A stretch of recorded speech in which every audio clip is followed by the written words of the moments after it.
संन्यास और संसार।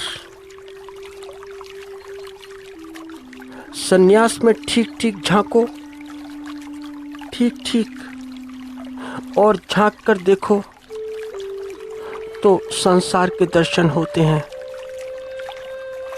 और संसार के ऐसे ही दर्शन होते हैं कि जैसे कि मुख्य द्वार पर तो संन्यास का, जीवन के मुख्य द्वार पर तो नेम प्लेट लगी है संन्यास की, और उस मुख्य द्वार को खोलो, अंदर जाओ, खोलकर घर में घुसो और घर में घुसकर देखो, थोड़ा घर में टहलो तो सारा का सारा संसार है, सारा का सारा संसार। मैं बहुत बहुत सन्यासियों को जानता हूँ, साधुओं को जानता हूँ, क्योंकि जहाँ पर रहा हूँ, रहता हूँ, रह चुका हूँ, वहाँ पर इतने लोग बाग नहीं कि जितने कि साधु सन्यासी। वहाँ पर साधु सन्यासी बहुत बहुत।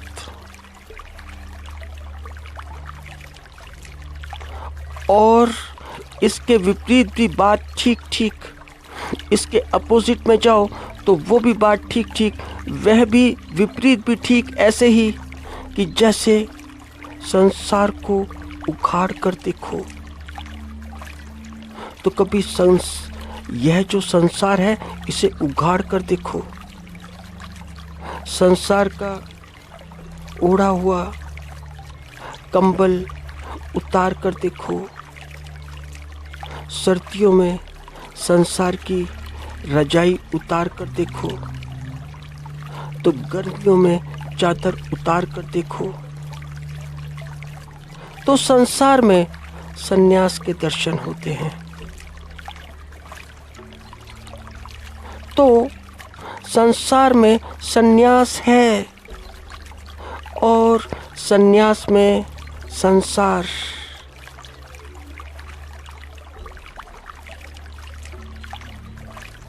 काफ़ी सांसारिक जो कि संसार में होते हैं, जैसे हम सभी सामान्यतः, यदि तुम उनके जीवन में ठीक ठीक झांको जीवन में, तो वहाँ पर तुम्हें संन्यास दिखाई देगा।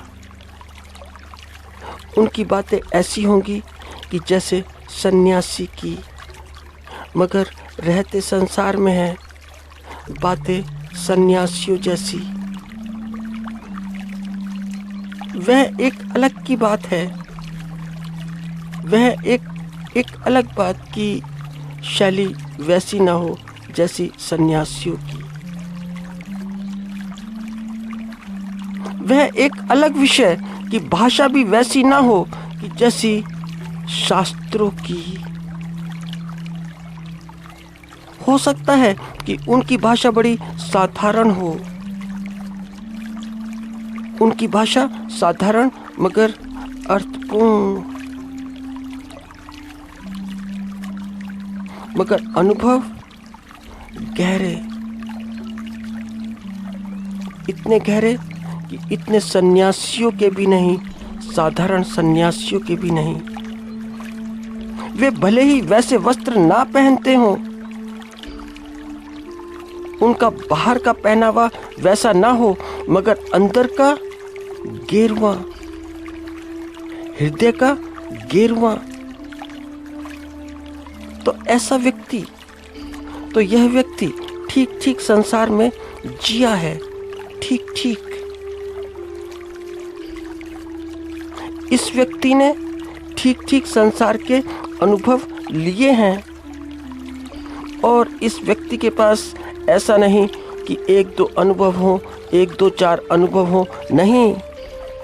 इस व्यक्ति के पास में अनुभवों की लंबी श्रृंखला है, बड़ी लंबी सीरीज है। और अनुभव भी कैसे? खट्टे मीठे,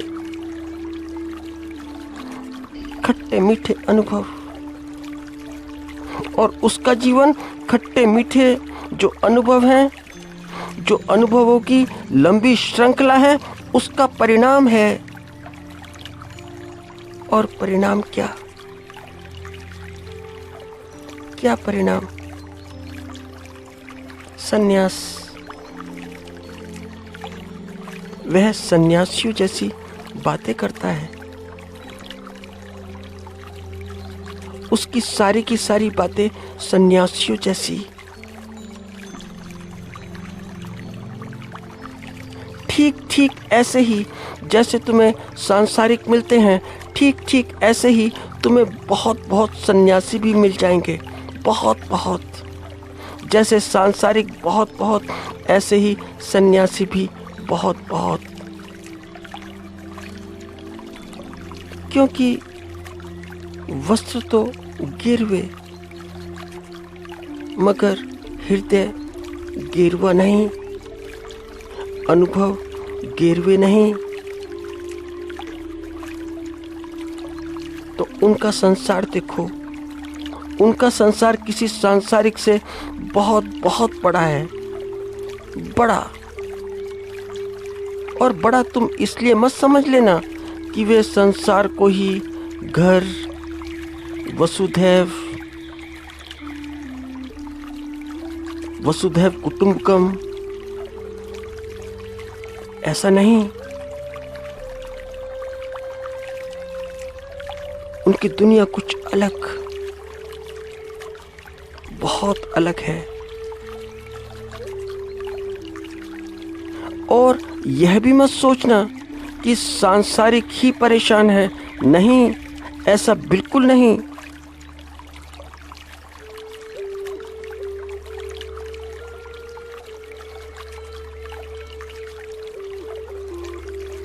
मगर जैसा सांसारिक परेशान, वैसा ही सन्यासी भी परेशान। सभी तो नहीं, सभी के बारे में तो कुछ नहीं कहा जा सकता, क्योंकि सांसारिक विषय पे भी तुम सभी के बारे में नहीं बोल सकते। ऐसे ही सन्यासियों के बारे में तुम सभी के लिए नहीं बोल सकते। किंतु अधिकतर, ज़्यादातर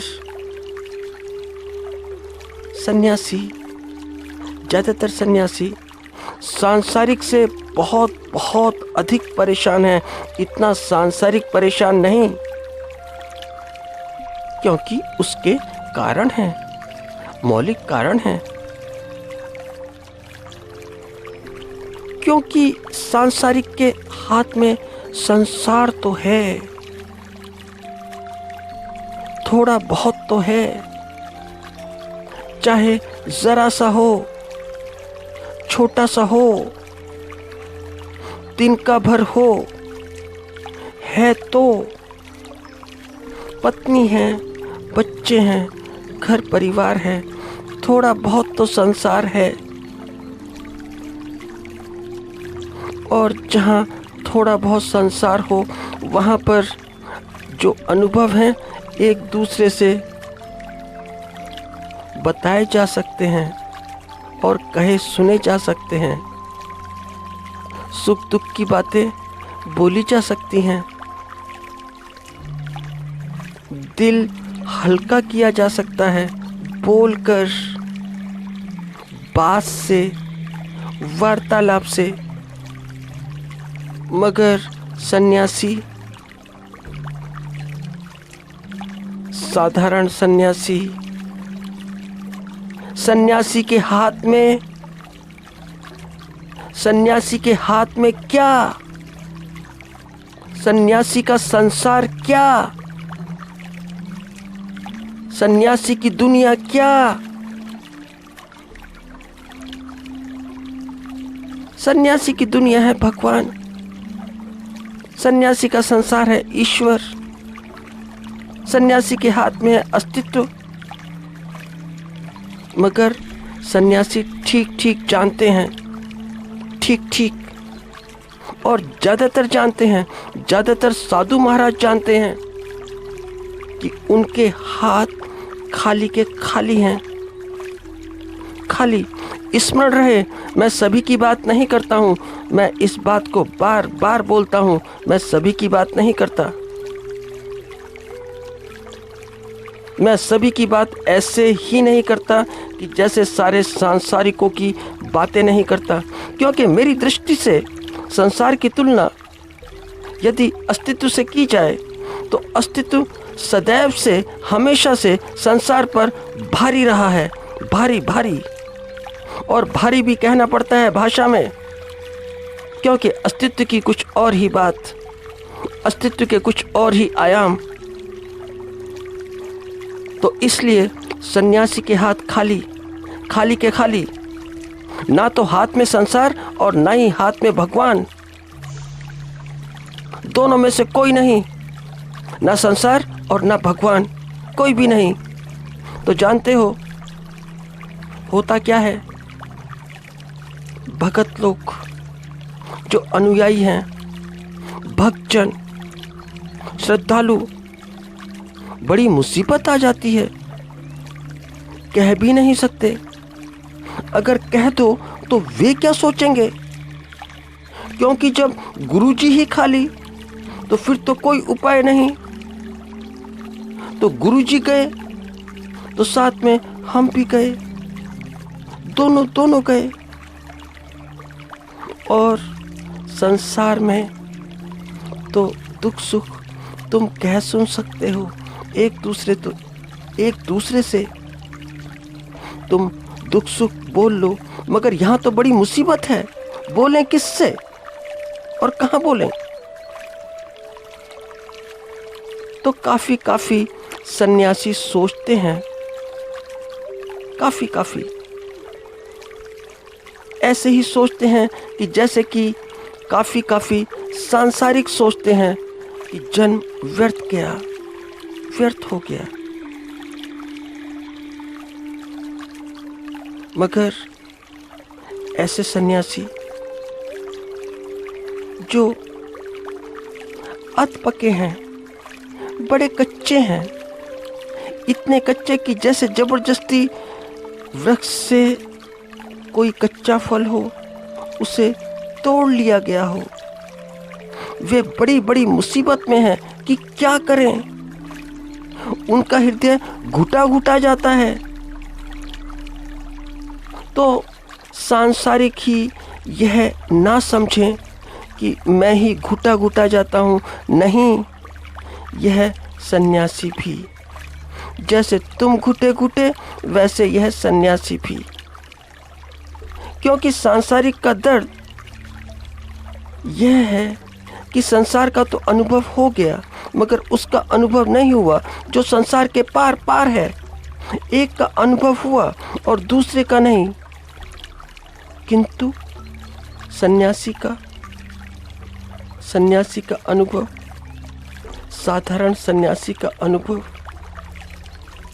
सामान्यतः, नॉर्मली क्या अनुभव? ना तो संसार का और ना ही संसार के पार का। तो जगत बड़ा विचित्र है, बड़ा विचित्र है। यह एक कटु सत्य है, चाहे अच्छा लगे या बुरा। और जानते हो, यह इतना कटु सत्य है कि फ्रांस की क्रांति का आधार है। सन्यासी का अर्थ यहाँ के संबंध में ही मत ले लेना कि भारत के संबंध में लो। मैं संसार की बात करता हूँ, मैं धार्मिक वक्ताओं की बात करता हूँ, सारे के सारे धार्मिक वक्ताओं की। और धार्मिक वक्ताओं की वजह से मैं कह सकता हूँ कि फ्रांस की क्रांति हुई।